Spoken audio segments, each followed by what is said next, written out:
Welcome into this special edition of Good Karma Wrestling. I'm Jonathan Hood. Thanks so much for downloading the podcast. The reason why that we have a special Good Karma Wrestling right now is because of the news that we heard regarding the passing of WWE superstar Bray Wyatt. And Bray Wyatt passed away. We heard about this Thursday at about 5:30 Central Time. And there was a tweet that was put out by Triple H. And so let's go back and read from Triple H's thoughts. He said he just received a call from WWE Hall of Famer Mike Rotundo, who informed us of the tragic news that our WWE family member for life, Wyndham Rotunda, also known as Bray Wyatt, unexpectedly passed earlier today. Our thoughts are with his family as we ask that everyone respect their privacy at this time. That is absolutely flooring and shocking, to say the least, that Bray Wyatt is no longer with us. I just remember that Gabe, Bryan, and I talked about Bray Wyatt, and we said, you know, there's fans that said they saw him on WrestleMania, and they asked him, hey, are you going to be at WrestleMania? He goes, and he kind of just drove off. I know that there was a match that was supposed to happen at WrestleMania, but he got ill, and they had to kind of change things on the fly. So, obviously, Bray Wyatt was not at the last WrestleMania. But what I'll remember about Bray Wyatt is that he was such a unique character. If you're going to go dark as a character, you have to go dark all the way. And you think about the Firefly Funhouse that he was involved in, how entertaining and how odd it was, because it was different from anything else you saw on WWE TV. You think about dark characters in wrestling over the years, like the Great Kabuki and Raven and Kevin Sullivan, and Maniac Mark Lewin, and so many others, Jake the Snake Roberts, where it's not just a heel, it's a deep, dark character. And that's exactly who Bray Wyatt was. And some would say he was a character babyface because he was such a deep, dark character. Others said he was an evil man. But he was unique. I remember him in Florida Championship Wrestling as Husky Harris.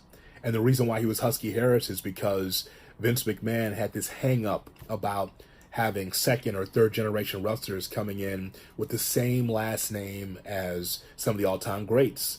And so you think about Bray Wyatt. He comes from Blackjack Mulligan, his grandfather, and Mike Rotunda, his dad, and Bo Dallas, and the Wyndhams, Barry and Kendall Wyndham.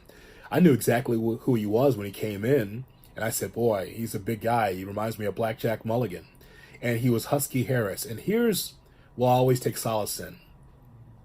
He turned a negative into a positive. He's in Florida Championship Wrestling, and he's kind of floundering, and he has a character, but it's just like, okay, what is he going to be? And he finally comes up to the WWE, and he's completely different than everybody else in the company. He was a must-see.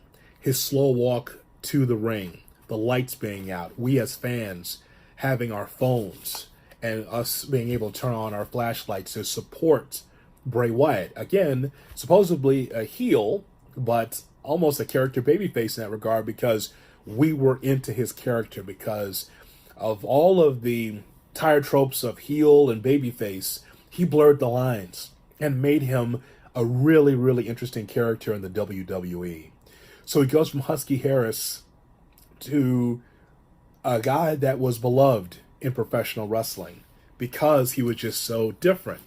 And I just remember watching his grandfather through the magazines, and then in the NWA, watching Blackjack Mulligan and watching Barry Windham. Barry Windham is one of my favorite wrestlers of all time because he was just so smooth in the ring. Kendall Windham, and thinking about Bray Wyatt, a guy that can wrestle, but also could tell a great story.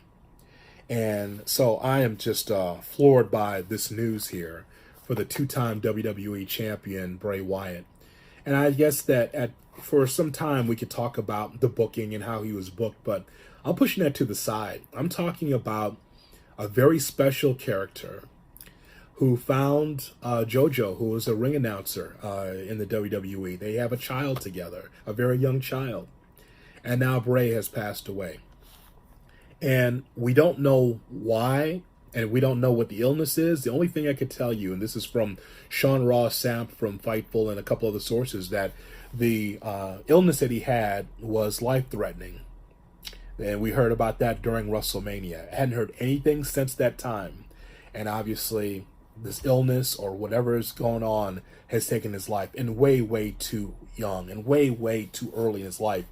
And so it's just, as Triple H wrote, it is tragic news, because there was so much more to give. There's so much more for Bray Wyatt to give us as wrestling fans.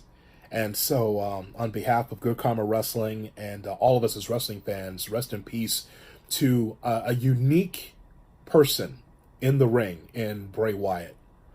It is just amazing that I've got to be able to give this news. So again, this week we've had 2 deaths. We'd had the legendary, great Terry Funk, who meant so much to so many since the 1970s, part of the Funk family. His brother wrestled, his dad wrestled, Dory Funk Sr.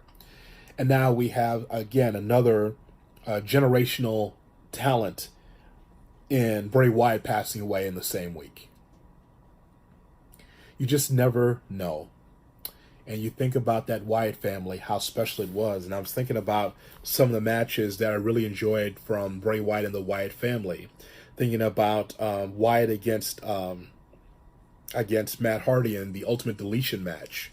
Thinking about the feud that Bray Wyatt had with John Cena. They had several really good matches. We always kid on Good Karma Wrestling that Bray Wyatt is the only guy that had John Cena turn heel. Remember that WrestleMania kind of crazy match they had? It wasn't even really a match as much as it is we saw John Cena turn heel just for like 30 seconds against Bray Wyatt, and the Wyatt family against the Shield, and also the great matches that Bray Wyatt had with Daniel Bryan and Seth Rollins.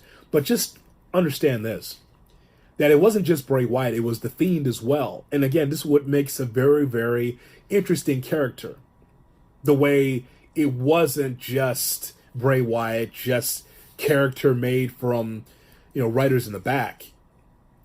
He had so much to do with his own character and his own cadence and having the Wyatt family and telling his own story. Sure, it had to be greenlit by WWE, but just the way that he came across, and this is what resonates, I think, with us as wrestling fans. If it doesn't feel manufactured and it feels authentic, we're all about it as wrestling fans. And that's who Bray Wyatt was. So Bray, thank you for the endless hours of entertainment. Thank you for what you did in the WWE. You turned a negative into a positive. You were just going to be just a guy in Florida Championship Wrestling. You turned into someone that people will always miss, Bray Wyatt. Of course, if there's anything more on this, we'll give you the update at GKW_wrestling on X, formerly known as Twitter, and of course our YouTube page, youtube.com. Look for Good Karma Wrestling as well. I'm Jonathan Hood, and again, we're talking about the passing of Bray Wyatt, just a unique character in WWE who passed away. A very sad week for all of us as wrestling fans. First, the legendary Terry Funk, and now Bray Wyatt. Thanks for listening.